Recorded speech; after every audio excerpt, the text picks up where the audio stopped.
Hello, and welcome to episode 133 of Nintendo Therapy, a show about the latest Nintendo news and rumors, as well as a celebration of all of the things Nintendo. My name's Kevin, and joining me this week on Funkotron to discuss those pesky humans is Harrison Hi guys, welcome back. and Shawn. It's a panic on Funkotron. And it has been a busy week for Nintendo partner stuff, busy week for indie stuff. Um, but before we tackle any of that, one thing I kind of want to talk about is another thing that people have been making a lot of YouTube videos about this week because we haven't been getting a lot of news on Metroid Prime 4. And I thought it would be fun if we all just read the room, what everyone's temperature's at. We're like 3.5 months away from when, it should drop if it's a holiday game. So Yep. do we think this game is coming out in 2025 at this point? Lock in your votes just for fun because I'm starting to think I don't think it is.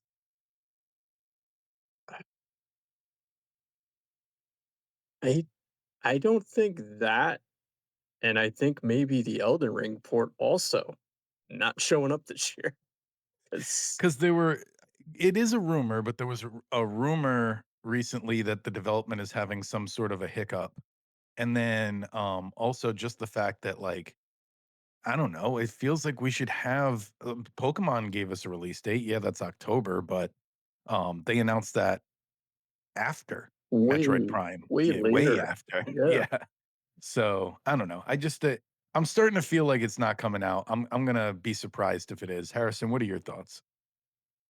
Uh, if you're a Metroid fan, you're not surprised if it gets Yeah. delayed. Yet, if you I follow, don't think it's gonna hurt it. I just don't think it's coming out y- this yet year.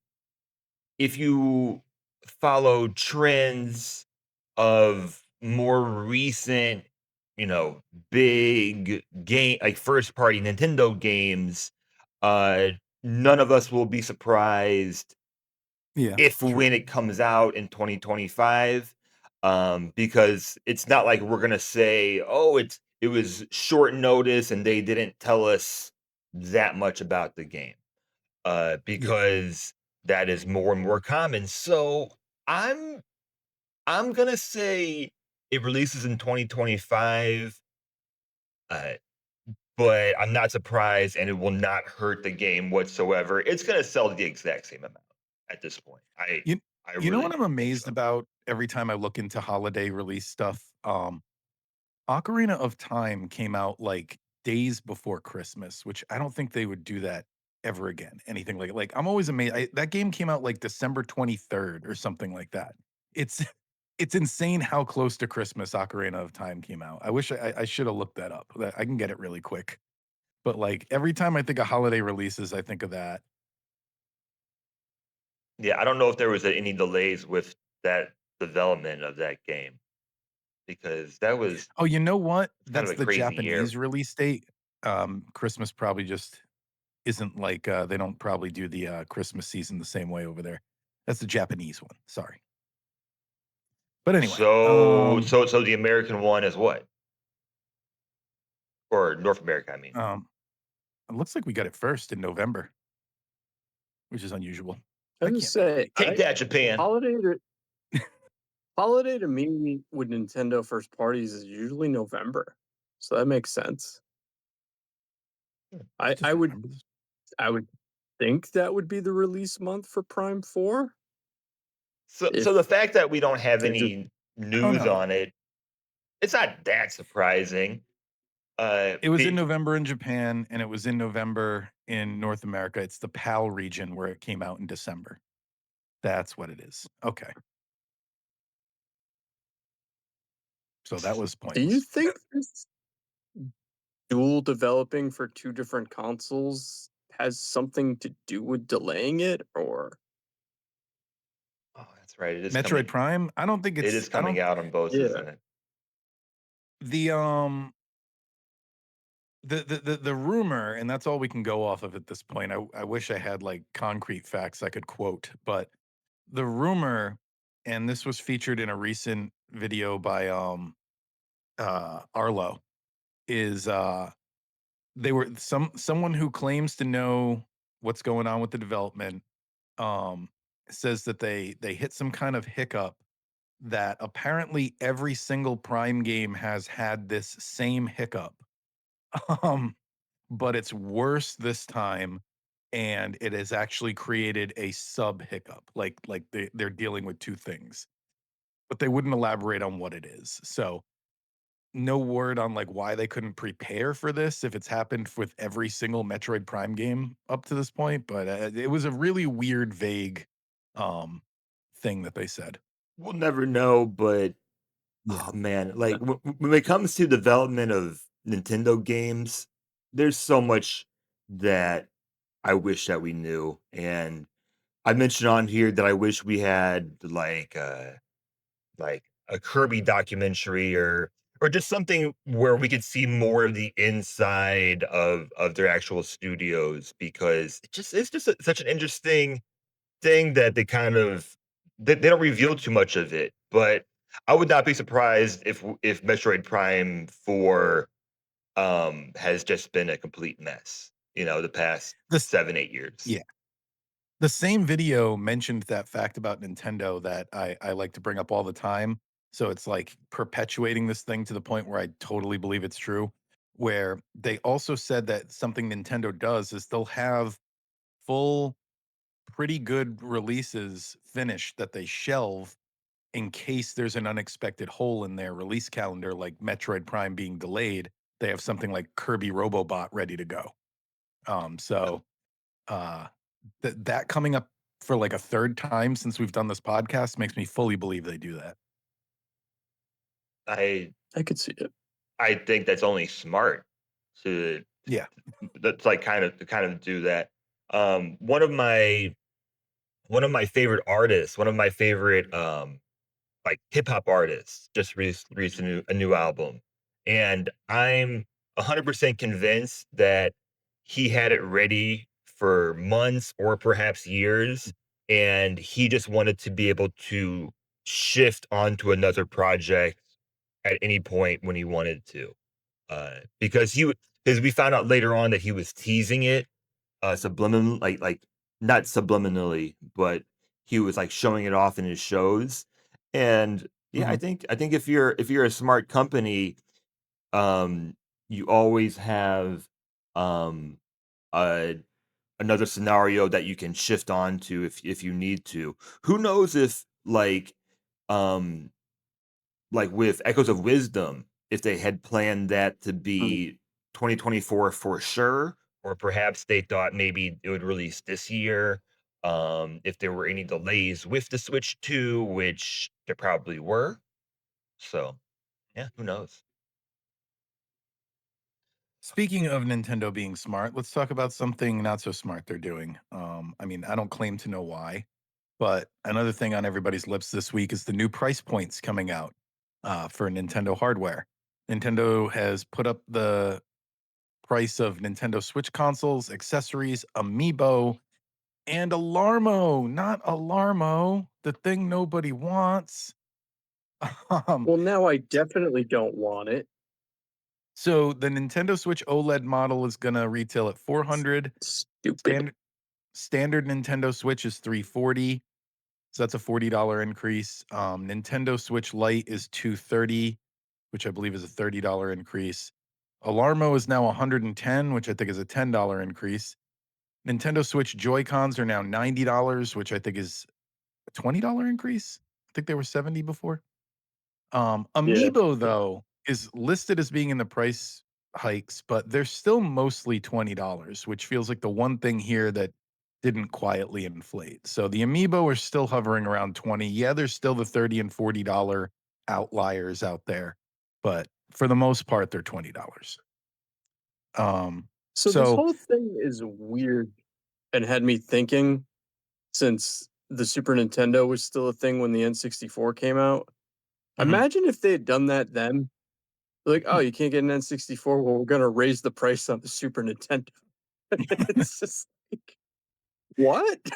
Yeah. as the guy on the podcast who I feel like defends every Nintendo decision they ever make, I can't defend this. Like, it's getting hard to justify this stuff. This is no longer the Nintendo that was recovering from the Wii U and just gave us everything. It's a bummer because like I expect I expected the Switch 2 era to like continue this new golden age they've had since the Switch. And it seems like since the Switch 2 has launched, it's been nothing but like $80 Mario Kart and Nintendo will brick your system and the display screen has ghost tracing and third party games are all game tags. Like it's been so much bad since the Switch 2 launched. It's like what are you guys doing?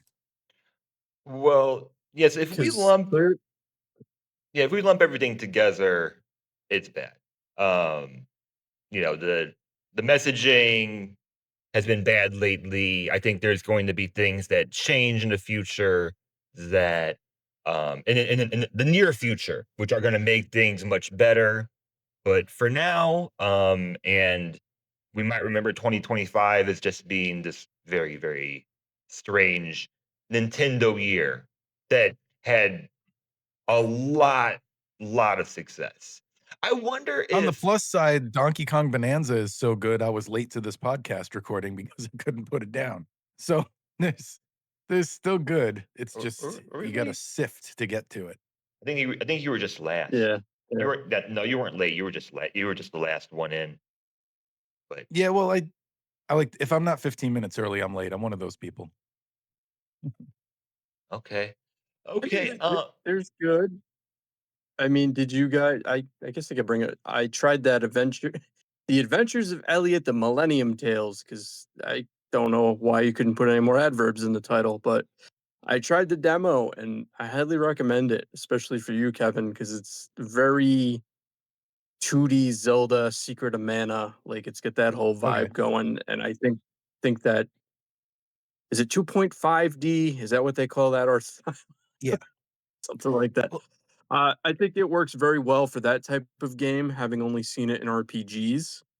So I don't mhm. know. I'd like to see more in that space, but no, I highly recommend it. You get like two dungeons, pretty, open area to explore. It's got some different types of stuff going on. It may have the new worst fairy character ever.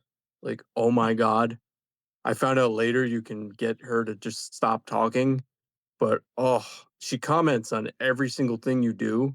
And sometimes it's helpful, like, oh, you could blow that wall up. And then sometimes it's just like, why are you talking? I'm trying to fight this thing. So it I'm made me sure it's miss just Maddie. extra thick because it's the demo right now. Because didn't they say this is for, like, play testing and they're This is taking notes or something? So, well, yeah, it's I'm sure Square. people They will did a get that similar fixed. similar thing with Octopath, but again, I'm all for demos. So this is definitely on my radar for 2026. So like I said, check it out. And I mean that's a positive. There seem to be more demos dropping lately. Well, I am gonna circle back though, because I do want to bring up one context point with this price increase, and we can just kind of jump around, do positive negatives right now, also because I do want to bring up one other thought about this overall, which will compare, but Mhm, um, the price increases are mostly around 15% overall, uh, Mhm. for like the North American prices. So, it is kind of on par to what like tariffs, like the price increase could or might be or should I be. I don't. assumed that's what it was. It's Yeah. just it's a shame that, they couldn't get through it without having to, resort to that on a system that should have had a price drop by now to begin with. Yeah, yeah. The yeah. verbiage is the part that I'm kind of struggling with, as you can tell right now, which is great for a Like, the podcast. Nintendo Switch has never had a price drop. It's 8 years old. That's Yeah. crazy. But I Well, want to I mean, be they just come with a new model. yeah, I want to His be price drop is your light. nuanced and kind of both sidesy about this because, uh, like I see people. This is the one part I talk about online today. I see people online saying, it's due to tariffs, and then I see people saying that Nintendo's being greedy, and unless you know the exact financial situations of Nintendo, we're all just kinda speculating, but I do prefer Mm, to be on the side of that it's both, that, Nintendo can be greedy, but at the same time be struggling with figuring out this, um, ever-changing, administration or just world that we are living in, so I think it's both. I think that they are being greedy because I think I would tend to believe that Nintendo could lose money for a very long time and be perfectly fine with it, be fine. um, Yeah. and they're making money elsewhere. Uh, it's a shame that, like, I always thought that Pro controllers were a good price point, but now Joy-Cons at $90 are, like, Yeah, that's a lot. it's becoming a luxury item. Which is such a shame because Joy-Cons are fun to collect the other colors, but, like, nobody's gonna collect, like, different like, they had such a cool idea there, and if they were, like, 60 bucks, I probably would buy a couple of sets, but not at 90. People will collect them, but No. it changes the demographic, and it lessens the Mhm, demographic of who would actually would collect them. My only upside is that, like, I never replace my Joy-Cons, and I use them a lot, but they are, like, the worst way of playing the Nintendo Switch. I just use them because I'm mhm. lazy, and I don't wanna replace Yeah. them, and I play handheld. Um, Yep. Well, even for that though, for replacement, because I Switch 1, I've probably got 3 sets of Joy-Cons between what came with it and what I've added, but I mean, like, if something happened to them and now I gotta drop $90 to replace them, that's a lot. So I've always fixed mine. Like, I even had gone in, had the intentions of replacing them, and then just had gotten them fixed somehow. So, um, there is the upside that I had been able to keep them for a long time, but yeah, it's becoming like Tiffany's. It's becoming like the Switch 2 does have a different feel to me as far as, like, accessibility goes at this point. Um yeah. at this point. That might change. They are um selling quite well. The last part I want to say about this is it seems like they're going to be changing up key cards. I don't know if it'll completely go away, but it seems like they're going to be offering different sizes of cartridges for different price points for Oh, yeah, I games. did see that. Yeah, Yep, that should Um, help. yep. wouldn't it be funny if, like, 10, 20 years down in the future, the game key cards became a collector's item because, Hmm. there were, like, so few of them, and people in the future were like, "Game key card?" It's probably not going Stranger away, things but have happened. if only they would go away forever, but, uh, if yeah. Speaking of sales, does anyone have anything else? Because I can do my part today. So, I had a rumor I I have wanted to my talk one other about. alright. Well, I had my one happy drop, if you wanna Yeah. so, id Software made me very, very happy this week, and so did Night Dive Studios by shadow dropping the Heretic Hexen collection, and I was just like, that's one of those things I've been waiting for them to finally re-release. Thank you. Like, Night Dive Studios is so good at lovingly bringing back all these games, and that's such a I don't know if it's the same for you, Kevin, but, like, those '90s shooters from that era are just like a comfort food for me. And it's just nice to have that to go with Doom 1 and 2 and Dark Forces and all those, so that was just awesome that suddenly, like, I think it was the same day as the indie announcements, they were just like, "There you go. Here's some more ridiculous '90s nonsense," so that made me really happy. Awesome. So the Did rumor I thought we should mention is that there's a Nintendo leaker that claimed that a new Super Mario Brothers collection is coming for the 40th anniversary. Johnny Skinny of NeoGaf and Discord.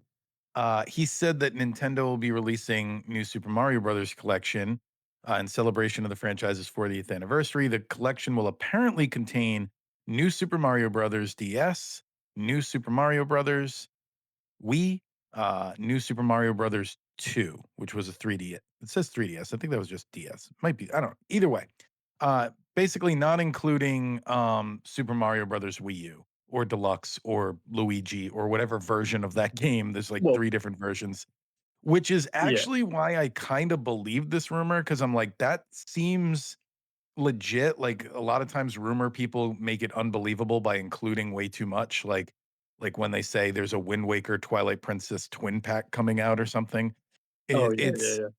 it's it's believable enough, but at the same time, it's worth acknowledging that while this guy has gotten stuff right before, he's gotten a lot of stuff wrong before too. He's one of the people behind the Kirby Robobot rumors, which I mentioned earlier, which may or may not still be coming. Who knows? But we haven't seen it yet.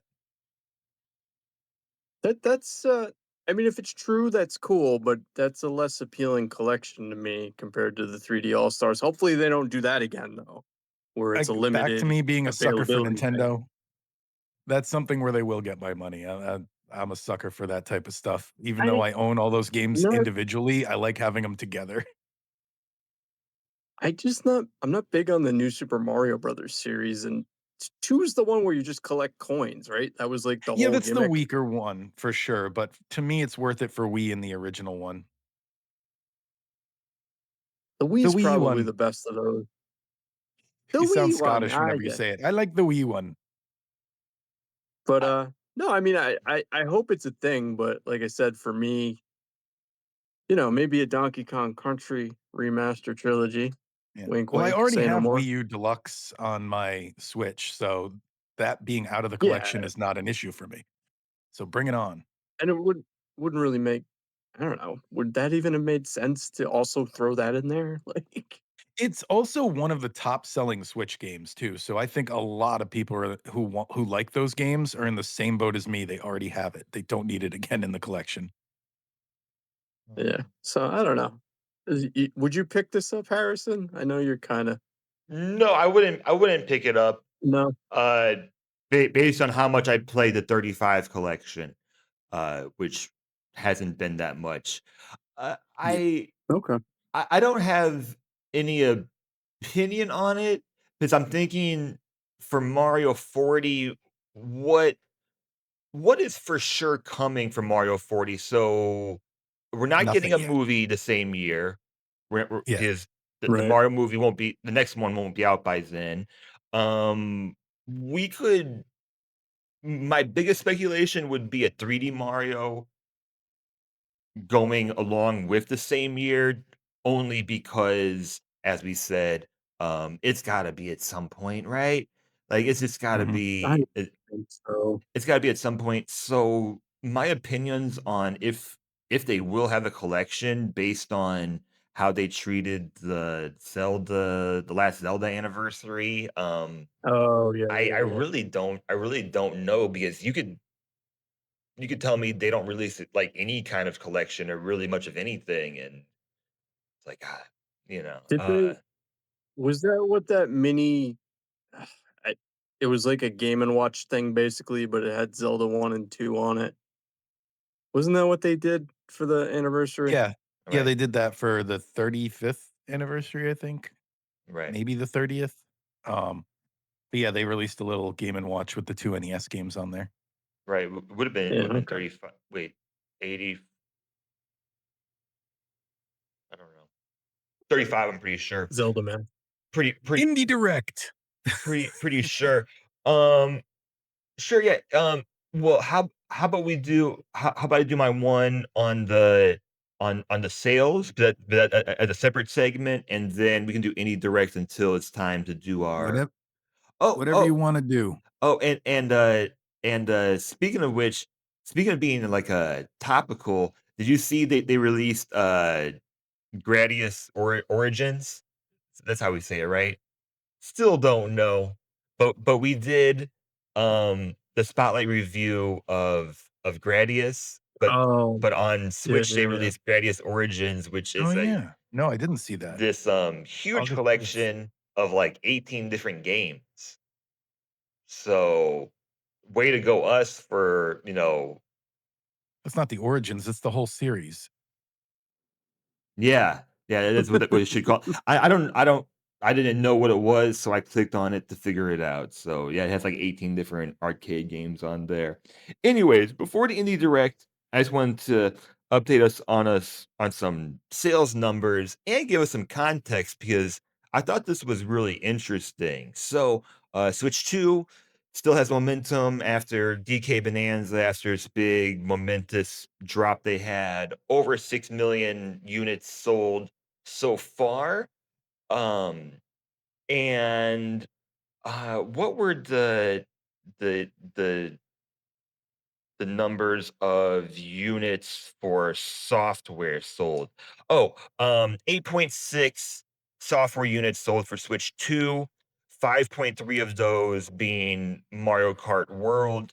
So I would love to know what the thoughts are so far with third-party developers, if they're happy or not, because it's sold a lot, but um it's been so dominated by first party, which is always Nintendo's case. So they're dominating. What has been more surprising, Sony always releases surprising numbers. The PS5 has sold 80 million units so far, in their life cycle.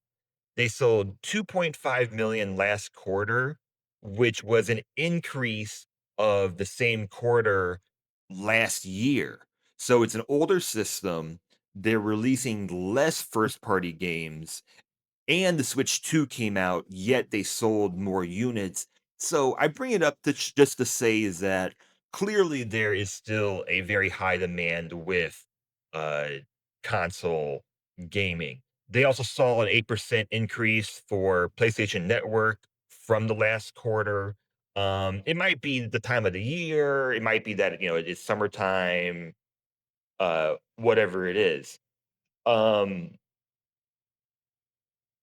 why they're so popular is surprising because it's very, very different. So last quarter, um, the top 10 PS5 games, 5 of them were from Microsoft.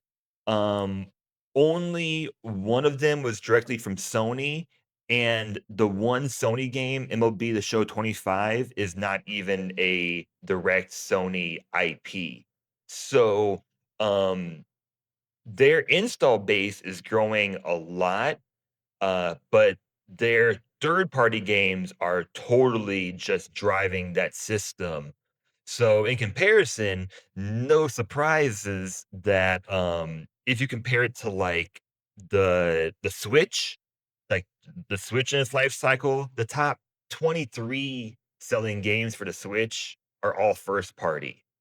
The next 2 being Monster Hunter Rise and Stardew Valley, which each sold over 8 million, which is crazy. 8 million units on a system. Only 23 of the top 100 Switch games are non first party games. So think about the Switch and think about how big of an influence it was on indie games, but also how much it brought third party games back to Nintendo. Yet, it just was dominated by first party games overall. Only 5 of the top 10 PS5 games in its life cycle are Sony IPs. So, yeah, it's like we kind of had this, like, kind of yin and yang going of, like, 2 very popular consoles, one, um, driven by first party, one driven by other developers. I think Good some of news for that might be consolers. preference, Yeah. maybe. Like certain third party series people prefer to play on PlayStation. Yeah, yeah. I mean, it's also, yeah, it's also availability, I mean, yeah, and I'm just surprised. by like number of sales too, because also the top um the top selling game for PS5 is Spider-Man 2, which is 11 million. So that's roughly 14% if you compare it directly to console sales. But if you look at Mhm. Switch, you know, Mario Kart 8 has sold 68 million copies. So if you compare it to number of consoles in the world, that's 45%. So roughly half of the people that have consoles have Super Mario Kart 8. Well, I don't think Sony makes you buy Spider-Man 2 if you buy a PlayStation 5, whereas a Switch, you It's own bundled. Mario Kart by default. Yeah, it's So bundled. even if Yeah. you own a Switch too, it's kind of by default. Yeah. And yeah, and Mario Kart 8, Mario Kart World 5.3 million. We'll see what the life span of that game is, how much it is supported, how much people are playing it, because it seems to be driven more by online, and I don't know if that's good or bad just yet. I can't. It's hard to really tell what the reception of this game is, whereas DK Bonanza has just been, outstanding overall. Right. Um, so, anyways, yes, I derailed us. Let's get to the indie world. So Do it. many mixed feelings. They sort of missed me with this one, which I've talked about. I'm happy about. I was interested in that game by the Shovel Knight crew, that has a demo out. But Yep. that was really the one thing in the presentation that really grabbed my attention. Mina the Hollower, for Yes. for Yeah, for that for that the I have the gonna play the demo this weekend. I'm looking forward to it, and I'm glad they finally moved on from Shovel Knight. Because my god, I They think it's claim still they getting still have another something re-release, going. but oh, I'm sure They they claim do. they I still think there's have another some sort re-release of coming. Oh, I'm sure they do. no, they claim they have some sort of Shovel Knight project that's, like, completely different, which I've mentioned it on this pod before, which all I can think of is they're doing, like, a 3D platformer, but who knows? They say it's gonna be a completely different Shovel Knight type of game. Oh, could be. Probably gave up I'm on it just glad already. because it's been 12 years of Shovel Knight, and it's a great game. But I like to see when people do new things. So I'm looking forward to giving it a shot, and it looks creepy, so that's a positive, and they kind of nailed that NES look. So yeah, I'm definitely gonna check that out. And the one they showed after a well dweller, where you're like a bird, I guess, with a match as a weapon. That kind Mhm, of looked pretty good to me. Kind of had like a Souls Metroidvania thing going for it. So I might mhm. check that out. No demo, but that was one that looked good to me. Right. And the one that intrigued me, think it's this year, but it's October, is Ball Pit because it just looked like a weird take on Vampire Survivors based around throwing different types of ball down different level. I don't know. It looks horribly addicting. So I'm pretty sure that'll be one I pick up. But everything else, some interesting ideas. But I it's part of it's I don't have the time anymore, and Yeah. part of it's I like the herding game looked kind of interesting.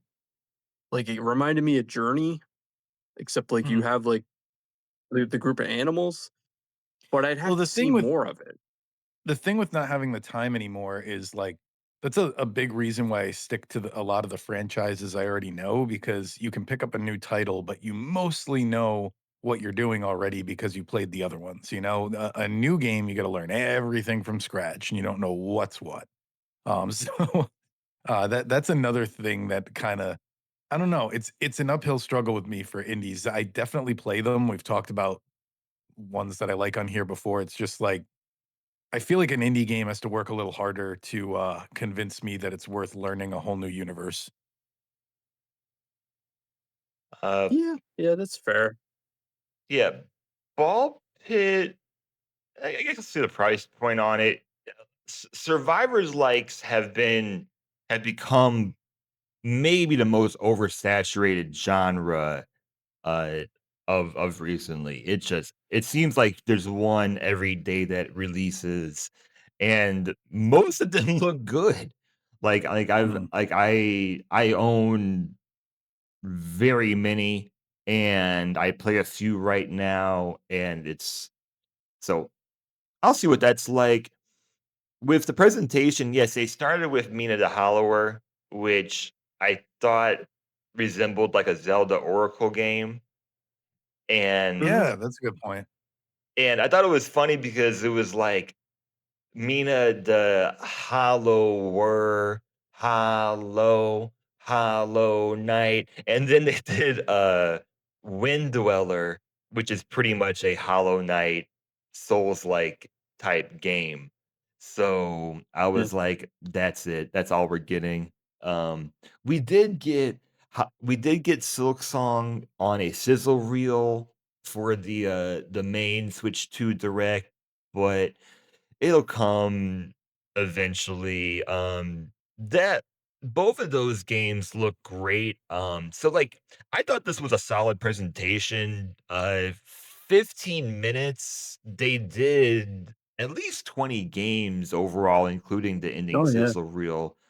But the unevenness of it isn't what it's not what I like. Um Neverway was next. So speaking of the unevenness of it, I think I really like the partner or like the interviews they do separately, but I think they Mm. should leave out the interviews for the directs. Well, I think directs should the be thi more like the shorter, more focused, more like it's gonna keep your focus, more like a TikTok video because most of the time people watching it are skipping over it if they're not watching it live. Yeah, Kevin. well, the thing with the interviews that got me is that they weren't dubbed, they were subtitled, and I feel like in the past they've dubbed most of them, and I'm usually doing other stuff while that's happening, so I can't pay attention if it's not dubbed. So I don't know, I The don't know if first they one should was give an option. Portuguese. Yeah, I'm not Uh, that good yet. uh, I did yeah. recognize that it was Portuguese, that's about as far as I got. Yeah, No, I think I agree though, because yeah, mashing the interview in with the I guess yeah. I don't know, like, those developer videos have been really good, so it's like, "Hey, after the direct, here are the new developer videos for these games." Yeah.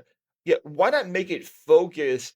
Because in the direct, it feels almost like even if I'm, like, into the game, it almost feels like I'm like, okay, I wanna see the other ones." But if I'm interested in the game, why not just make a video after, and then I can purposely click on it and listen Mhm. to it. So, that's what I would say. I've criticized a lot about these presentations in a similar way. Um, the next one was, I believe, Herdling. Herdling is Yeah. developed by Okomotive, which automatically makes me interested in this game. They do the Far series, which is I've never played them, but they are all very highly rated and they look beautiful. And it's also being published by Panic, who are the publishers of Firewatch. So there you go. Oh, okay, Developers okay, you have me more interested now. yeah, the developers on this game on its own, like, if you just told me these 2 are working together, I'm like, "Oh, okay, I'm interested," I wanna see what it is.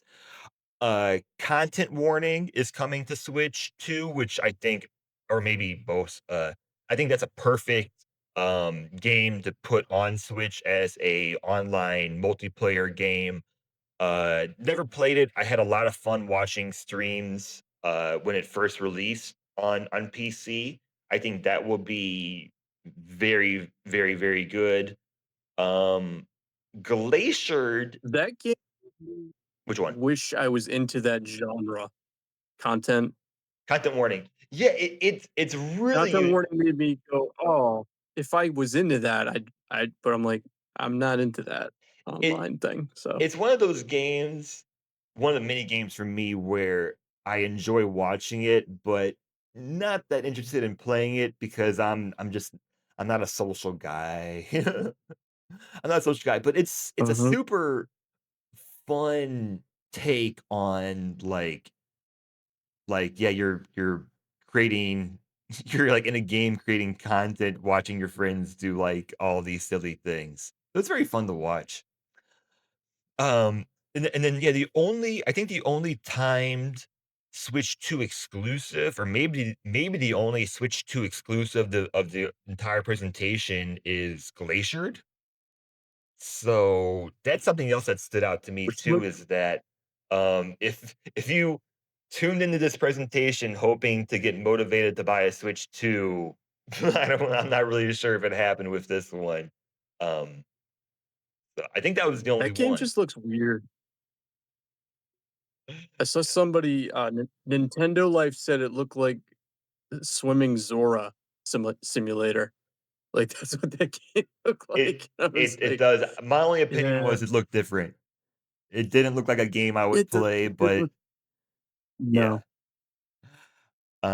And then I think that's oh, I didn't bring up all of them, but that's all the ones I wanted to talk about. But then we had the sizzle reel, um, Go-Go Town. If you like town builders and or Animal Crossing, New Horizons, I would pick up this game. I played it in early access. It is awesome, and I knew right away that this was going to be on Switch at some point. It's just the perfect as I described it, it's like an Animal Crossing town builder type game. So super happy for Zim. I think it releases in 2026. A lot of these are 2026 releases. And then the biggest release of the entire presentation at the very, very end of the whole thing for like 5 seconds, which should have been first, and it should have been like 4 minutes of this entire thing. UFO 50 is released already on Switch and Switch 2 for $25. So, an indie game of the year nomination that's only $5 more expensive, that was heavily inspired by old Nintendo games, is not a game that you highlight in this direct. That was my biggest criticism of it. Like, I'm happy. I'm super pumped that we have it, but Nintendo, why are you not showing off this game? Guys, you gotta play it. You gotta get this game. Yeah. It will be Alright, 'cause it will I was on the fence about it, it but will it's worth be it? it will be one of the best bang for your buck games, especially if you get it on sale. But, I mean, it's Okay. 50 pixel, I'll say, kinda like mini games, and chances are you're gonna like at least a handful of them, and you're gonna get your money's worth for it. It's gonna be one of Okay. my next purchases on Switch because I'll be able to transfer it directly over to a Switch 2. Um, Mhm. this is the perfect game to have on a Switch. It is perfect.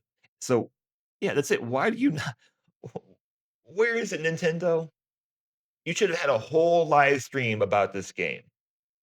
It was one of the biggest indie games of 2024. Anyways, um, But the kitty cat thing's getting cosmetic DLC, Harrison. Come on. that's a big thing too. There's a lot of cat games on Switch. Oh, do you know on Switch there's a shovelware game now called Pal Land? Can you guess what this shovelware game is based off of? I'm gonna guess it's one of those dirty games that keep showing up that they really want me to buy. That's a Pal good World. guess, but Kevin? It's Pal World. Pal World, yeah. It does not surprise me. Risky Um, move, considering how fast Nintendo sued them. hmm, It's like who that's watches an the Watchmen? interesting move, Nintendo. Do you pay attention at all to what goes on your system? Because the shovelware has been ridiculous. I mean, it's gotta be getting worse, and It's still there on the Switch 2 eShop if you're wondering. there's no filters, It's there, right? Right. There should be a direct as far as filter, I can tell. click on the game and say, "Never show me this game again." Like, that's what it should be. On Steam, it's what it's like. On Steam, if I get annoyed by seeing the same game over and over again, I can just click on it, say, "Don't show me this game." I could filter out words if I wanted to, filter out the H word if I wanted to. Um, so yeah. We're thinking direct in September. I mean, at this point, there New. seems to be something Either this every week or week. September, like, like you never know, but they do tend to have them in September, so it does seem like they just kinda skipped June this year, and, because they launched the Switch in June, and, because they usually have a June and a September, right? So, it seems like they let the Switch launch be their direct, and now they're just waiting for September. Yeah. Nintendo presents games we found in a back room and forgot to release. Here's a video. Yeah, because we already Oh, had, because we had DK, we already had Pokemon that comes out in October, Oh, they did have a September. June direct, actually, yeah, because they never mind, they did do did a a direct, DK okay. one. Exactly. So Yeah, yeah, it's probably gonna be in September like it usually is. It's been such a mess, Kevin, and, what's a direct, what's a presentation, we had a partner direct, we had an indie Yeah. world, um, it's been hard to keep up, honestly. Uh, crazy crazy kinda summer we had.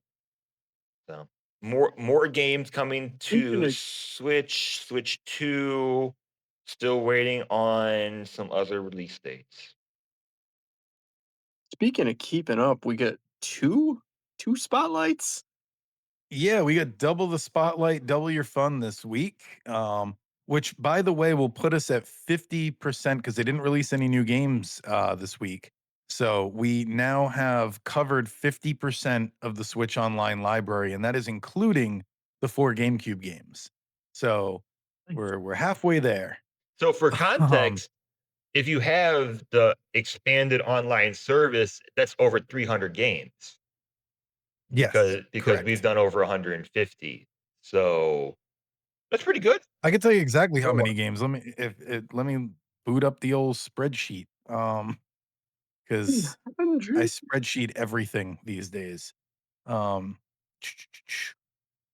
Nintendo Switch Online Therapy. Scroll down to the bottom, -1 for the header. There are 311 games. So there you go. Nice. It Um, So, anyway, the where games we're where are we covering headed? this week, let's go in release order because I like to do it that way. First released was Toejam and Earl Panic on Funkotron. Came out in December of 1993 on the Sega Genesis. It is the follow-up to one of my favorite games of all time, Toejam and Earl. Um, it is a 1993 sequel to that game. This time, the funky alien duo return to their home planet of Funkotron, only to discover that Earthlings have stowed away on their ship, which I think is a really cool concept for their game. Game Yep. shifts from the roguelike exploration of the original game to a colorful side-scrolling platformer. ToeJam and Earl must capture the pesky humans with their trusty jars and restore Funkotron's chill vibes.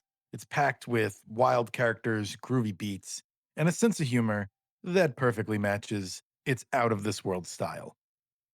Unlike the original ToeJam and Earl, which was, I said, a roguelike, with open world exploration, sort of randomized levels, that type of thing. Panic on Funkotron, it's a 2D platformer, and the changes were pushed by Sega, who felt that the original game style might not resonate with a broader audience, even though it had already developed a Okay. cult following. So, because keep in mind, Sega liked Toe Jam and Earl at one point. They liked them to the Yeah, point they where did. they almost made them a mascot, but they decided that the series was too quote unquote American. to represent them internationally. I guess it's the 90s hip hop references. I really don't know what's American about it, but um yeah, so that's some trivia I have about this game. The follow-up was Toejam and Earl 3 Mission to Earth on Xbox, and that game is trapped on Xbox. I wish that would get a port, but it probably never will. It's not that bad a game. It's pretty Yep. good. Um, all pretty much all the games that came after this one replicate the first game in some way. Yep. To the point where the one we just got on Switch, which is Back in the Groove, it's pretty much a It is the remake first of thing. the f yeah, Yeah. it's just a remake with extra stuff. So, yeah, I don't know, what did you guys think of the sequel? I think I've been too harsh on it.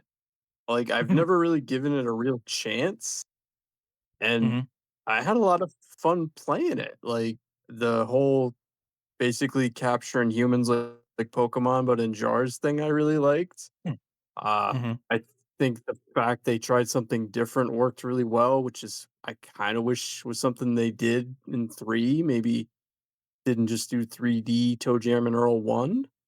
Uh, Yeah, that I don't know, that's a good summary of 3. It's the first game, but, like, done in a 3D platformer style. but I really, really like this. It has all the stuff you love about the first game. I guess really the only negative is I found some of the platforming a little tricky, but that might Mhm. just be, you know, of the time because like the trying to navigate the bubbles I had some trouble with. Like I don't know if like it seems like you got to move the character back and forth to stay on the bubble before you jump to the next bubble. Yeah, I definitely remember playing this on my Genesis, thinking the controls were a little loose, back in the day. That was like the one thing that really prevented this from becoming something that was in like regular rotation. But it's still a game I've played multiple times. But That's no, I'm glad it came up and that I gave it a fair go. So what do you think, Harrison? You dig yeah, Joe Toe Jam and Earl 2? that's something I had seen with initial reviews as well is that it could have been tighter. Man, it's I've been torn with this game because it is Sega. So like I want to respect their ideas and opinions of like they understand Japanese culture way better than me and especially at the time. So it is fair to think like it wouldn't do as well in Japan or places outside of America or North America. I think that's totally fair. At the same time, it's Sega. You know, it's Sega, Mm, like a company that made lots of bad decisions um mm. in the company's life. And at the same time, also imagine saying that a roguelike wouldn't work now. But Yeah, it doesn't appeal to enough people. it's not 1995 anymore, but Mhm. nowadays, no one would ever say that a roguelike wouldn't work because it clearly does. So, my question I'll I send wonder how to much of that was that, so much video game marketing at the time was screenshots you'd see in magazines, and a side scroller screenshot's a lot better than the top-down, exploration the first game had. Sure. Sure, perspective could have been a part of it too. Yeah. So I'll lead that into my question for both of you. Kevin, I'll start with you. Um, and we'll talk about today, like right now, if you were Mhm. to give someone both of these games and there's no connection for them with this series, which one would more people like more, the first one or the second one? We're talking today, like this era that we're in. Which one do you think is more popular? The first one, for sure. It's not only is the top-down exploration more what people like these days than side scrollers, but it's also, like, with the menus and stuff, it's a little less complicated with, your secondary items and stuff. I think it's more accessible. Sean? Yeah, I think Toe Jam and Earl 1 wouldn't have any trouble, like, in today's market. 2, I think, would, because I think just being a 2D platformer would work against it because It would have to that's go a little crazier. It'd have to be more like Pizza yeah. Tower or something like that. Yeah, they'd have Great, to great add comparison. something on top of like, they could keep the capturing humans thing, but they'd need something else too. Because then it's just, well, you're just exploring levels and capturing people, and so, I don't know, they need, like, one more hook, I think, to get the Mhm. second one to really sit with people better. But I think looking back at it, yeah, it's a slept-on game, absolutely. Like So, is there any more feelings of validation with Sega after playing this game more? Like it's hard to tell, because it's a hypothetical, but do you think then Sega was valid in feeling this way about Toejam and Earl? Because, I mean, the first one. I'll say when deciding in a mascot character, Sonic was definitely the better choice. Oh, for sure. Even though I think it would have been cool to see Toe Jam and Earl plastered on like all their Sega merchandise. It's a little I don't know if I'd say it's too American. I just think it's a little like it's too many steps. It's a lot of stuff to know about to kind of understand it, whereas Sonic Yeah. is just, hey, he's cool, he's got cool shoes and he runs fast. And sometimes he's got sunglasses. Yeah. A Like animal that's all you mas need. animal mascots for sure are much easier to understand and explain, and, hey, Mario, I think is an exception, and, hey, in the beginning, Mhm, Nintendo didn't even know it was going to be Mario, like, mhm. they were trying out other ones also that I often bring up and then forget the names of. I Um, still miss Dr. Games. That was a Sega one. eh, I'll bring him up every time. Dr. Games. They should have went with him. Similar to the first one, this game looks absolutely fantastic. It I love the lettering or like font choices in this game, which makes it feel Mhm, like so much of it is hand drawn, which it is. And it feels and I still can't figure this part out. It feels less of a satire of itself than the other game we mhm. played this week, which for It's some worth mm, for some reason sorry. does. Yeah.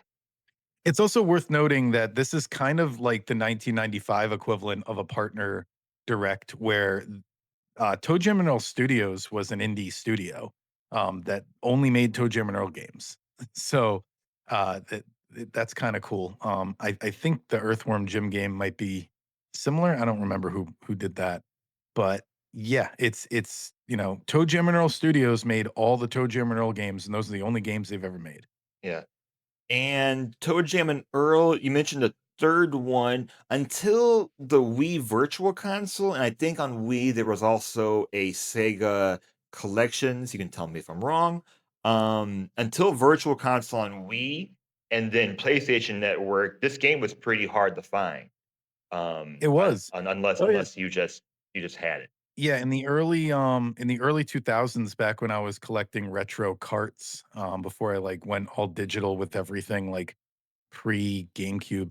Anyway, the this was a hard one for me to find, and I didn't wanna just buy it on eBay. Like, I remember, searching a long time before I found it. Yeah, this was definitely not an easy, I mean, probably still isn't particularly easy to find, but I used to rent it back in the day, and, um, I should have bought it. I bet a lot of people were the same. I so didn't it ranked really high for me, considering what I expected. I mean, It I came in still at have it number lower than, the original ToeJam and Earl, which oh, is yeah, yeah, yeah. currently my number 5, so pretty high up, but No, go on. so it came in at number 49, so it's in the top Mhm. 50. So I mean, I didn't ex I didn't expect to enjoy it as much as I did, and like I said, it What made me go, neighborhood's it "Man, living in? let's see, who are you chilling with? Who are the people on the street with Toe Jam and Earl?" 'Cause mine is between Kirby Superstar and, Shinobi Ninja 3, which puts it at number 32. So they're hanging out underneath Donkey Kong Country 3 and just above Killer Instinct. So they're trapped by Rare on both sides. It's a good neighborhood though. So how about you, Harrison? Where'd they end up? Um, well, I can't pull up the I don't have the shared doc up. It is number 52 for me, Toejam and Earl, the original, the first one. It's either 20 or 21, and I forget where I originally had it. So it originally started in the teens, I guess, when I first ranked it. Uh, and Kevin, you're the Toejam and Earl guy. Who do you recommend this game to? I would recommend this game to people who are looking for there's a lot of videos out there of like, you know, underrated gems on the Sega Genesis, or pretty much every retro console has a video like this. I don't see this pop up in those videos a lot, and I think it should. That and the game I recommended to you, Bob, are 2 games that I played a lot as a kid that I never hear people talk about. People talk about the original ToeJam and Earl like the entire rest of the series doesn't even exist. Like, I'll see it come up Mhm. in YouTube videos, and they'll reference ToeJam and Earl and not talk about any of the games outside the original. So, I would say anyone who's looking for an underrated gem, side scroller, um, something that, you know, they can take their time with, play it on something like a Sega Genesis collection, I'd say, so you can use your save states or at least save your progress incrementally, because, you know, you don't wanna have to go all the way back to the original Sega version, but yeah, anyone, who's looking for an underrated Sega gem, this is it, and I think it's on most of those collections. I think so too. Yeah, I And think it. yeah, we kind of skipped over gameplay a little bit too. Difficulty wise, put it what in the middle. I think it scales pretty well, like, it's not very difficult in the beginning and gets harder and harder as you go. I think. Yeah, I think it's as you play it, you get more used to it, and then it's more natural, I guess, even though it's a little floaty. Mhm. But again, thank God for save states these days. Oh You don't yeah, have to yeah, spend absolutely. all your time on it. And then, moving on, the next game we covered, this is a, two-part of games we already covered the original. Another sequel we covered the original of, Earthworm Jim 2, came out November 15th, 1995, for Genesis, Super Nintendo, Saturn, PlayStation, Game Boy Advance, and even DOS. Well, it didn't come out in '95 for all those things, but it, came out in '95 in the Genesis and eventually came to the rest of the things. Earthworm Jim 2, it's a side-scrolling action platformer originally released in '95, like I said. He plays Jim, an earthworm in a superpowered spacesuit, battling bizarre enemies across surreal and wildly varied levels. Unlike most sequels, this one dials up the weird with even more gameplay variety. One level has you inflating a blind cave salamander through intestines. Another has you bouncing puppies off a marshmallow. Mhm. It's part shooter, part puzzle, part fever dream, with humor and charm packed into every pixel. So, yeah, this is kind of where the series ends for most people who are fans of the character. Yeah. Earthworm Jim Mhm. 3D. If we're going to talk about if we're going to talk about Toe Jim and Earl sequels, might as well talk about Earthworm Jim sequels. Earthworm Jim 3D did not do well on the Nintendo 64. They had Earthworm Jim Menace to the Galaxy on the Game Boy. It was also not well received. There was a canceled PSP game in 2006 that was apparently like 80% complete, and even had a playable version for reviewers. But Atari shelved it the next year due to financial troubles. They ended up selling most of their internal development studios that year. And then there was an Earthworm Jim 4 that was announced a year later, 2008, and all the way into 2011, they claimed it was still in development. In 2019, it was announced as an exclusive for the Intellivision Amico, but it never saw the light of day. Because the Amigo never saw the light of day, right? Exactly. You're Yep. right, True. right. So yeah, yeah. You can look up like a Smash JT video if you want more about Tiny Tellerico or however you say his name. Yeah, It and was like a streaming only console, wasn't it? um, Or something like that? The it was a console, but the controllers looked like iPods. Yeah. Yeah, yeah. So I don't know. It was one of those situations where it was like we're gonna be innovative, but innovative ended up just being different, and different isn't Oh, always good. Uh, I'm seeing what it was. I looked up the Wikipedia article. The console was planned to target families, and it was planned to only allow family-friendly games. That was the hook. yeah, Because Earthworm Jim, and it it was going to also play on the nostalgia that everyone has of the Intellivision. So Mhm. yes, Earthworm Jim 2. I also want to add to what you said about the sequels. While this game was very well reviewed when it first came out, the PlayStation version was criticized heavily for not being improved. The GBA version was criticized for just not being finished. Um, so it's pretty clear that this series just kind of died. Like, Mhm. no offense to anyone who might maybe like the 3D game, but something happened after these games came out to where like they couldn't make it successful on the PS1. Sega Saturn, who knows? Probably the same thing. Um, I always but associate this game with Vector Man for Sega Genesis, because they were 2 games that I could never really figure out how to play them yeah, back in the day. I would always get lost in the level because it had, like, branching paths and stuff, and, I just never quite figured either one out. yeah. It yeah, seemed I found that this one was very much style and personality over gameplay for me now.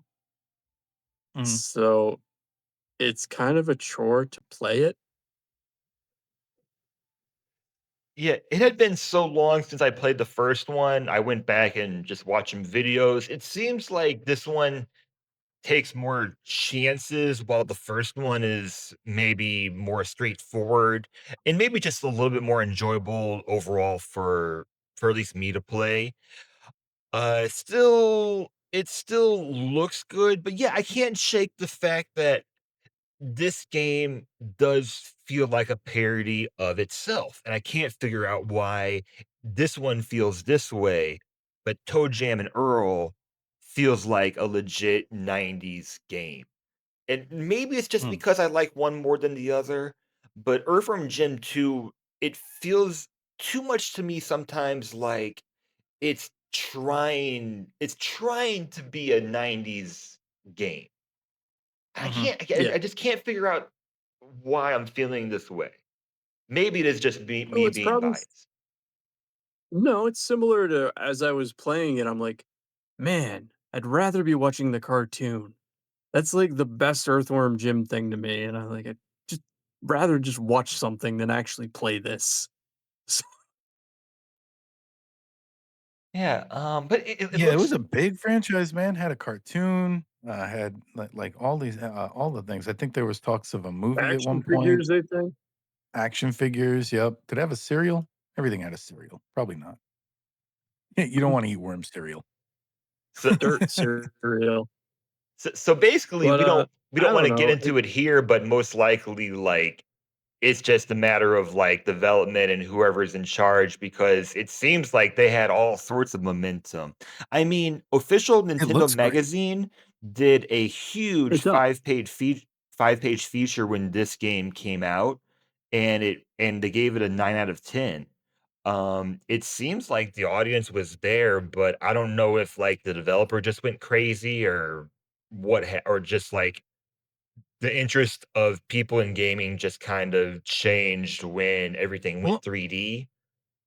I'm glad you guys are all on the same page here because that is my memory of this game is that it was well reviewed. People talked about how good it was, even in the early 2000s when nostalgia, well, like the angry Nintendo nerd took off and like people were looking at old video games again. People would always bring this up as like one of the best Sega Genesis games. and I just never got it. I don't know what they're seeing. I'm not good at this game, so maybe that's it, but, like, I don't see it. Like, it looks gorgeous, I'll give them that, but Yeah. that's all it's doing for me. It gameplay-wise, I'm just lost. It you know what? It might be Harrison because like the first levels get you picking up pigs Mhm. to put on the scale so you can launch yourself. And it just seems like it's trying so hard to be like witty or Isn't this silly. random? Like, trying to be like that? Like, because the first game launched a Yeah. cow, now we Yeah, gotta yeah, put yeah, pigs yeah, on a yeah, scale? the cow, exactly. Mhm. Uh, So so maybe it's just that it seems like it's trying too hard. I don't yeah, and I'm sure there's plenty of comparisons of sequels, whether it's games, whether it's movies that do this. Hey, I mean, Earthworm Jim 2, hey, it's the Gremlins 2 of video games. No, it's probably Whoa, whoa, that's Well, whoa, probably an whoa. you know what? insult. That's probably an You know insult. what Never you mind. just I take it back. you just reminded me you reminded me of an old joke I liked, which is, the most honest title for a sequel of all time was Bring It On Again, 'cause it was just Bring It On Again. And that's sorta what this is. This is Earthworm Jim again. Now you get me wanting to watch Gremlins too. It's so good. Yeah, Uh yes. Yeah, sorry to it anyone who doesn't like Gremlins 2 or who likes it and or whoever I offended right there. I doesn't like Gremlins. What kind of question is that? Uh I haven't watched it didn't Gremlins rank since so the well. '90s. Should I Well, rewatch it? maybe I think you should, but I have a funny feeling I'm gonna get a it doesn't hold up. What about is it better than Hobgoblins? Oh, absolutely. You can't I even don't see know. people working the puppets. Uh, yeah, Earthworm Jim 2 for Super Nintendo. That was the thing that was weird to me too, is first one they gave you the Sega one, second one you get the Super Nintendo one. Just give us Yeah, it's both like they at had to that split point. it. Yeah, weird. But 119 for Earthworm Jim 2. Wasn't a fan Hmm. really. I'm probably the harshest. I ranked it all the way down at 144, and the Oh reason is wow. I just put it one above the original. So now Earthworm Jim, the original is 145. It used to be 144. uh You're sticking Jim in the dirt where 'Cause he I can't belongs, I play it. think. Like, when I ask myself, like, basically how I rank my games is, would I rather play this game or this game? And I can't see a scenario where, like, there's, 144 games on here I would rather play than Earthworm Jim 2. That's just how it is, because every time I play it, I don't know how to play the game and I give up. So, Nope, that's that's fair. that's my reasoning. Perfectly fair. it is 72 for me. The first one, I don't have it up here, but it's like 50 or something. So it ranked a little bit lower. I recommend this to anyone who played the original. I don't know. What else is there to add for this? Better than Quest for Camelot. It's better than wait, Ignition Donkey Kong Factor. Junior Math, I also have lower. Um Yeah, The Immortal, I ranked lower. So there's definitely games lower. Cool. So Anyway, what yeah, next? let's find out what we're playing next Oh, time. Wheel of Morality. Turn, turn, turn. All right, here we go.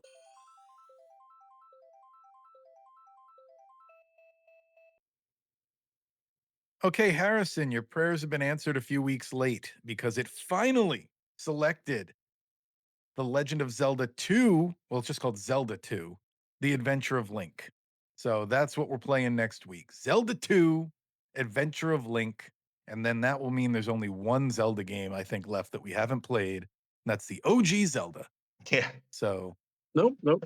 And the Wind Waker. well, oh Oh, yeah, that's because they true. just put that on there. That's Yeah. true. That So Okay. next week you can be like, did you start Bonanza? Nope, I'm playing Zelda 2. Make sure you play it on that Game& and Watch that you talked about earlier, Shawn. Well, that's the only way to play it, right? I'm gonna be honest here. I don't know if I should save this, but nobody cares.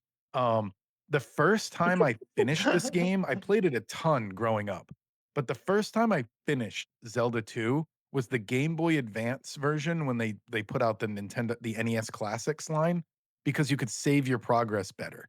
So that was the first time I finished this game was on the Game Boy Advance. The Little first time I little tidbit. finished it was on the NES Mini, so There you go. about That the had save same. states, right? So You need them. You Okay. it need did. them. We'll talk about it next I, week. I, I'll save my thoughts for next week because if not, I'll just use up all my anecdotes. You know.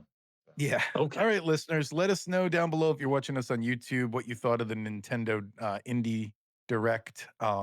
Let us know what your favorite pick from the Indie Direct was. That'll be our question for the week. And also, if you have any Zelda 2 thoughts, you can leave a comment down below on YouTube. You can email us at nintendotherapypod@gmail.com. You can follow our link tree, it's all there. Be sure to like and subscribe. We really, really need it. It helps more people find the show. So if you don't have anyone to tell about the show, they'll find it all on their own just because you liked and subscribed. And if you already have, thank you very much. Thank you so much for liking and subscribing. We'll see you next week where we'll talk about some more Nintendo news, maybe a direct, maybe some other stuff. Who knows? See you then.